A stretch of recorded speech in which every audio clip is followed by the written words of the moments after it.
Here. To save some time, I'm going to introduce all of the speakers in the session right now. That's me. So thanks very much. It's, as I mentioned, a pleasure to be here. And I'm going to talk about observed climate changes and impacts, projected climate changes and impacts, societal responses, talk about some of the characteristics of climate change and some of the extension initiatives on climate change to lead us into the lightning discussion. And in this brief amount of time, I'll only be able to give you a snapshot. I'm drawing my remarks primarily from the draft National Climate Assessment, a little bit from NOAA's National Climatic Data Center, and a little bit from a book that I edited and was published in May of this year called The Assessment of Climate Change in the Southwest United States. And out there in the lobby, you can get executive summaries, key findings, and you can order the book. I earn nothing from this book. It was part of the agreement because it's published as part of a series of inputs to the National Climate Assessment, which has to be made freely available, and it's freely available online. So let's just start with some fundamentals about climate change so you know where I'm coming from and where the folks in the National Climate Assessment are coming from. This is very brief and basic, so I probably will not hit your favorite topic. When we talk about lines of evidence for human-caused climate change, the first line of evidence is that we have long knowledge of the mechanism, the so-called greenhouse effect, which was confirmed by the gentleman pictured up here, John Tyndall, in 1859. The basic premise is that we've got a small amount of constituents of our atmosphere that allow shortwave or ultraviolet radiation energy to pass through the atmosphere. About half of that gets through, it heats the land surface and is re-radiated out towards space as long wave or infrared radiation. Those same greenhouse gases have the characteristic of trapping long wave radiation. Greenhouse effect's a good thing because it keeps the planet at a habitable temperature, but by adding more and more greenhouse gases to the atmosphere, we're trapping more and more heat, and that's altering our climate. We know that greenhouse gas levels, and I'm just using carbon dioxide as kind of the poster child here, carbon dioxide accounts for roughly 2/3 of the greenhouse effect. We know that the levels are about 40% higher than any time in any of the previous interglacial periods for the last 800,000 years, and that the increase has been very rapid. Another line of evidence is from modeling studies. We can do experiments with climate models that have a good track record of replicating the past history of global temperature. So, for example, we can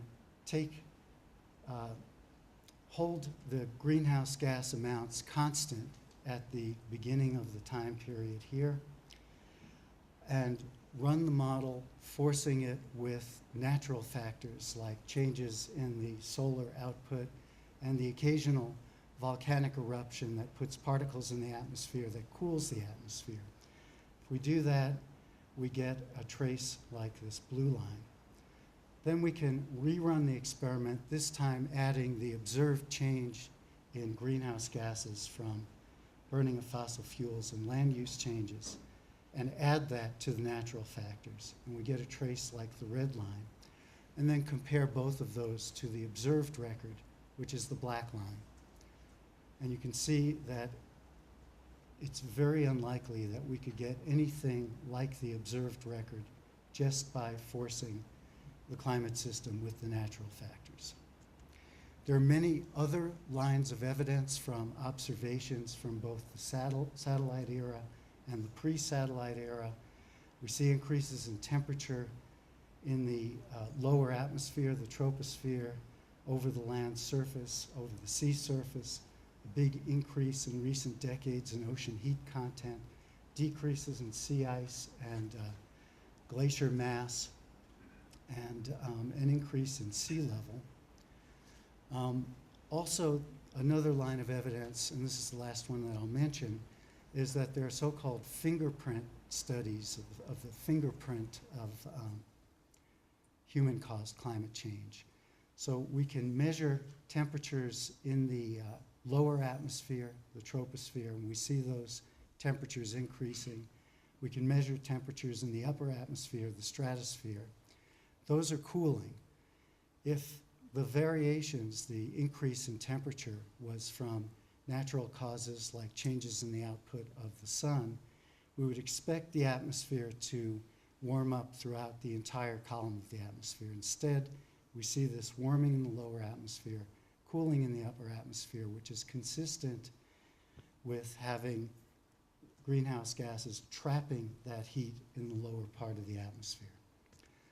I highly commend, if you'd like to look in greater detail at those sorts of things, going to globalchange.gov, having a look at the draft National Climate Assessment, Chapter 2, Our Changing Climate, and Appendix 2, The Science of Climate Change. So let's go from here to observed changes in the climate system. This graph shows changes in global temperature since 1880 in degrees Fahrenheit. And we can see a rapid increase in temperature, an overall trend towards increasing temperature, but also a rapid increase in temperature in since the last half of the 20th century. There's also variability in this record. There are periods where temperatures decline, they increase, decline, increase, decline, increase, and so on. Variability is still a key part of the climate system. The trends are superimposed over this natural internal variability of the climate system. And on short timescales of years to a couple of decades, variability is still the key uncertainty in the climate system, and it's going to be a major factor. In terms of temperature trends for the contiguous lower 48 states, the map shows the difference between the average of the last 2 decades and the average of the first half of the 20th century. And then each of these individual regional graphs shows decade by decade changes in temperature. For every single part of the United States, the most recent decade has been the warmest. In most parts of the United States, there's been a trend towards increasing temperature. There's a notable cooling in the southeast part of the country, and some of the proposed reasons for that are an increase in irrigated area, an increase in forest area. There's been an observed increase in cloudiness over that part of the country. In terms of precipitation, for most parts of the country, we see precipitation that is dominated by multi-decade variations in precipitation. In the north central and northeastern part of the country, there's a little more of a trend towards increasing precipitation, including increases in heavy precipitation in the north central and northeastern parts of the country. For the western U.S. and in particular the southwestern U.S., when we have this increase in temperature and multi-year to multi-decade variability in precipitation, it affects the snowpack. And what we've observed is earlier snowmelt and earlier timing in snowmelt runoff in snowmelt-dominated streams, a greater fraction of late winter and early spring precipitation falling as rain rather than snow at elevations lower than 8,000 feet, and a decrease in snow-covered area. Also correlated, associated with this longer snow-free period and increased temperatures which dry out fuels is an increase in area burned across the western U.S. In the last 3 decades, up till 2008, which is the last year that I had data for, there's been a 3-fold increase in acres burned. And again, that's really well correlated in temperature, and it's a nonlinear relationship. So as temperatures increase, the area burned increases at a much greater rate. Of course, we've also had a century of fire suppression, which undoubtedly contributes to the amount of acres burned and the severity of fires. Increased temperatures also affect the life cycles of insects, animals, plants, so-called phenological changes. Pine bark beetles, like the one pictured here, in parts of the country, they used to breed every other year. Now they're breeding every year, like in the northern Rockies. Also, in other parts of the country, a little further south, they're breeding more frequently during this longer, warmer season, which allows them to build up greater populations and have more synchronous attacks on forests that are affected by episodic drought that is exacerbated by increasing temperatures. So we've seen really massive conifer mortality throughout western North America and in fact, every other continent except Antarctica. But at any rate, in North America, this stretches from northern Mexico up into Alaska and has been, particularly severe and has had a big effect on the timber industry in British Columbia. We've also observed 8 inches of sea level rise in the last century. Not a big issue here in Utah, but it is a big issue along the east and west coasts of the country. This is a gauge record from San Francisco. And in addition to the trend, the increase in sea level, we also see these kinds of multi-decade and year-to-year variations. And the main point I want to make is sea level rise on its own is somewhat of a threat, but much more of a threat is storms riding on top of a higher sea level, which, as we saw with Hurricane Sandy, can have a greater fetch, a greater erosive impact.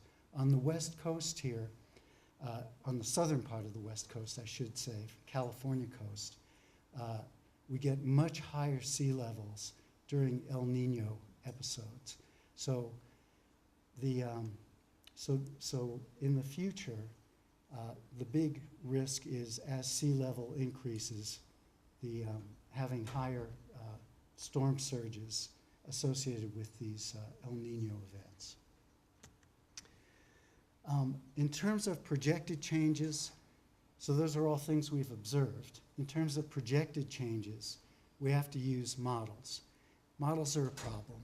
We're trying to represent the richness of the Earth system, the atmospheric circulation, the ocean circulation, land features, vegetation, the interaction between land and atmosphere, ice-covered surfaces, and the ocean and the atmosphere with mathematical equations. So we know we're going to lose something. And there's a famous old adage that all models are wrong, but some are useful. So the good thing about models is we can do experiments with them. We don't want to do experiments with the planet. In terms of climate models, they're not statistical models. They use the fundamental equations of the fundamental laws of physics, basic differential calculus to represent the conservation of energy, conservation of mass, conservation of momentum, the gas laws, and so on. Also, they've shown a track record of being able to represent phenomena at large spatial scales, continental to global, phenomena that vary in a spatially homogeneous way better than phenomena that vary in a more discontinuous way. So the models have a much better track record with temperature variations than precipitation variations when you try to look at a regional level. And they have improved in the ability to portray patterns, large-scale patterns of precipitation. As I mentioned before, on short time scales of years to a couple of decades, the biggest uncertainty in the future is weather and climate variations. As we go to longer time scales of 50 to 100 years, the major forcing factor in the trends is the increase in greenhouse gases. So on these longer time scales, increase in greenhouse gases is the biggest uncertainty. And the reason that it's the biggest uncertainty is that it's a function of global population, the global economy, globally our ability to innovate new technologies to reduce greenhouse gases, and globally the laws, regulations, and policies that allow us to either rapidly implement those technologies or that inhibit us from rapidly implementing those technologies. We know that we can't predict all of these things a decade into the future, let alone a century into the future. So what the scientific community has done is develop plausible, multiple scenarios of possible greenhouse gas emissions based on considerations of these types of factors. This graph shows the last couple of decades of observed carbon dioxide increases. That's the black line, and we can see things like the global economic recession followed by the global economic recovery as measured by our use of fossil fuels. Also, we've got these colored lines, and these represent trajectories of different greenhouse gas emissions trajectories based on these scenarios. I'm going to focus on these two, so the orange line and which is the second from the top, and the lower green line. These are the ones used in the National Climate Assessment. A2 is a continued high emissions pathway. That's basically the path that we've been on. The lower one, the B1, is one in a world where we have population growth that levels off in a few decades and starts decreasing, where we rapidly introduce those greenhouse gas reducing technologies and so on. So, based on those assumptions, we've got two different projections for the average of the last 3 decades of this century compared to the last 3 decades of the last century. And in either case, we see increases in temperature. For the continued high emission scenario, it's about double the increase in temperature as with the low emission scenario.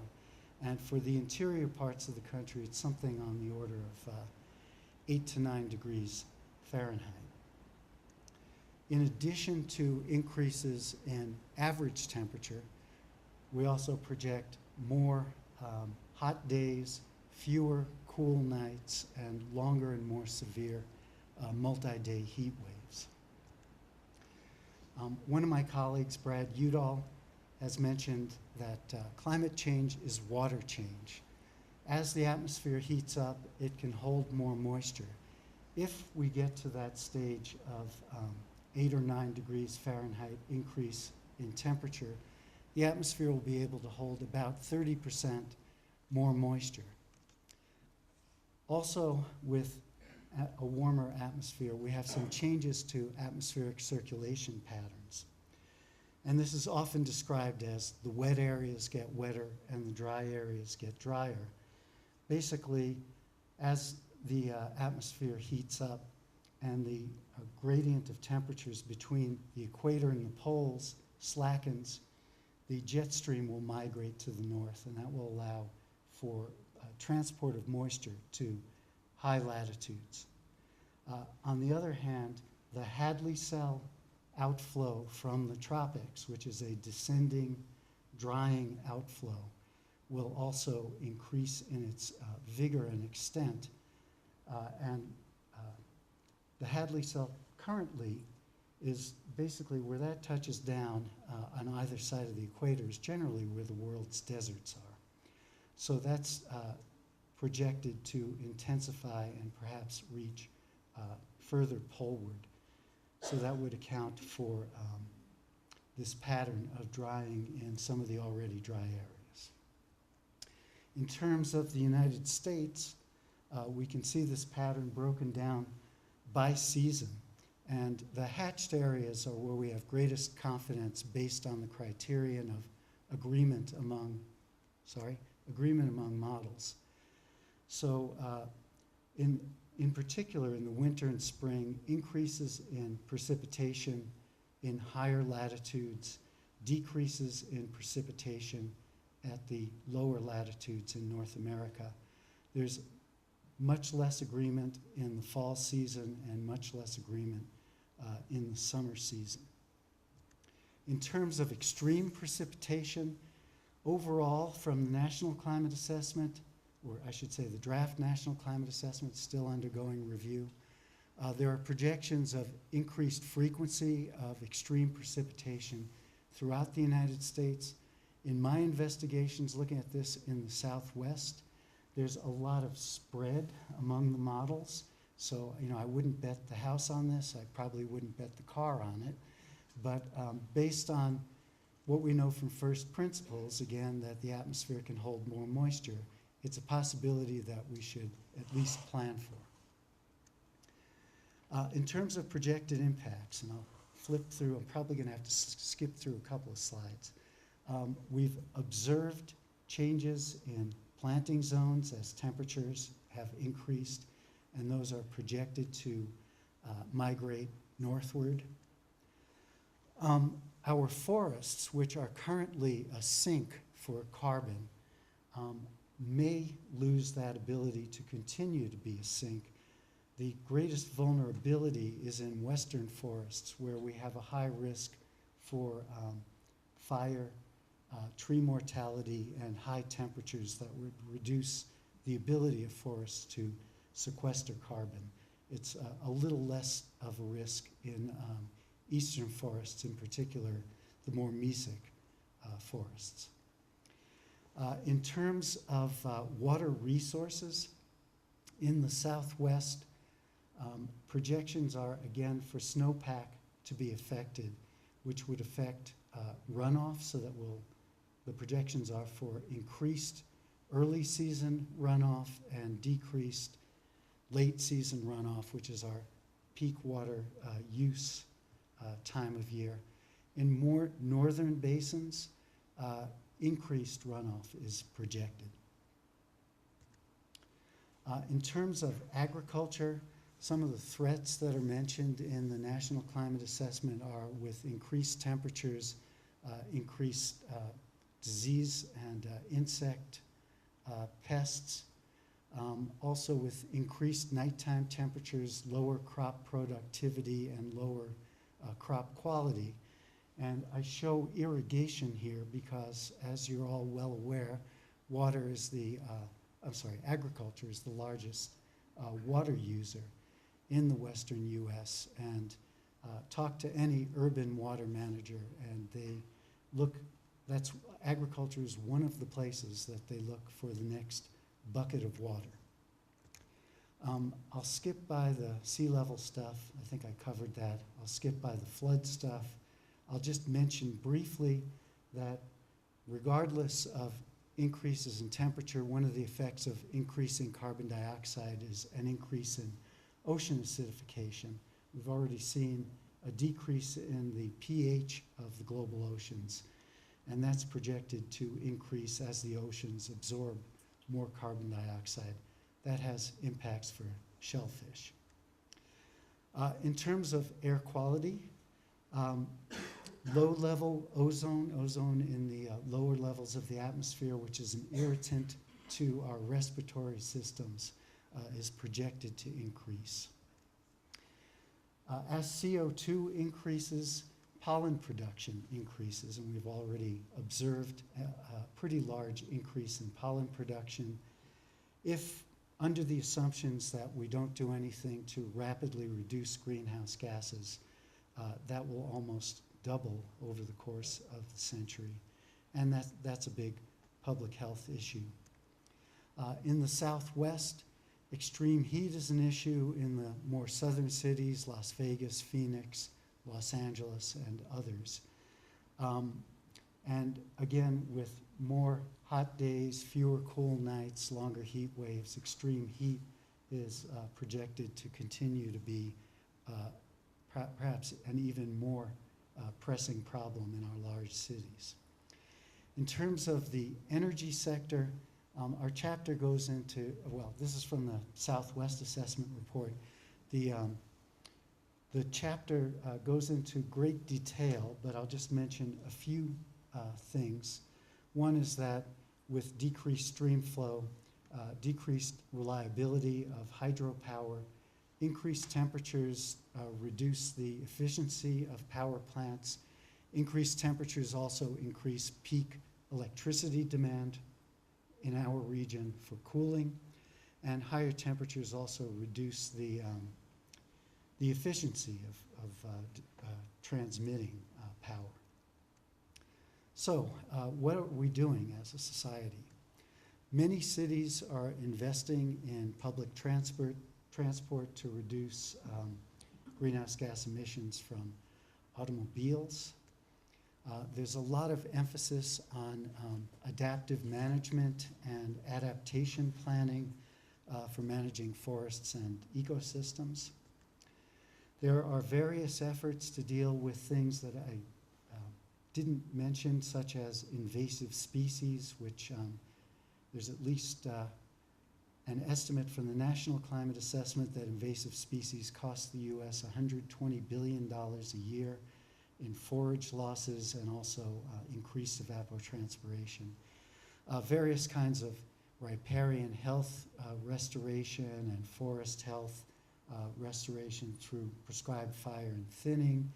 We've made modest efforts to implement renewable energy, and there are various kinds of soft and hard infrastructure in coastal areas, investments in that.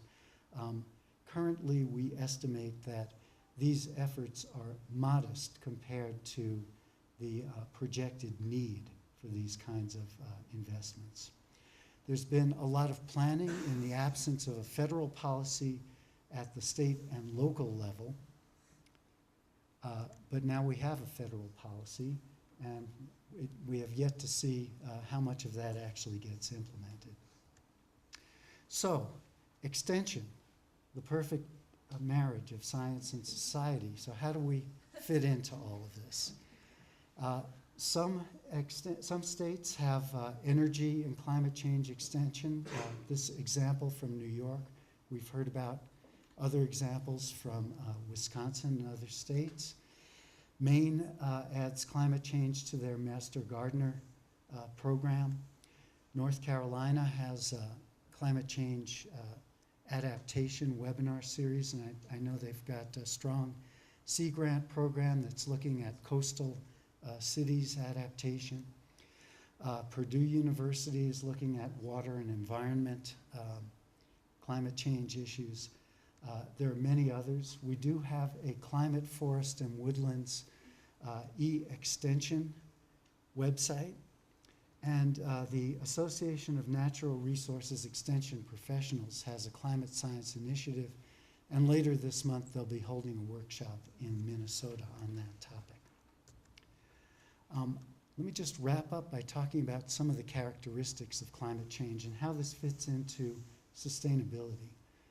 So this is based, these are based on a paper from Mike Dettinger from the USGS. Climate change is long-term and human-caused, so long-term, it won't go away anytime soon. It's multivariate, so it's not just affecting temperature, it's affecting humidity, it's affecting precipitation, wind, and other characteristics. It's geographically pervasive, it's rapid, it's likely to remain uncertain given the caveats with climate models. It interacts with other variables and systems, and we already have, plenty of pressure from population growth, changes in the economy, degradation of infrastructure, and other issues. And there are some climate surprises and abrupt changes. Some of those have to do with ocean circulation, with this migration of the jet stream and so on. So these are a bunch of known unknowns. These two I picked out. I think they're very germane to sustainability.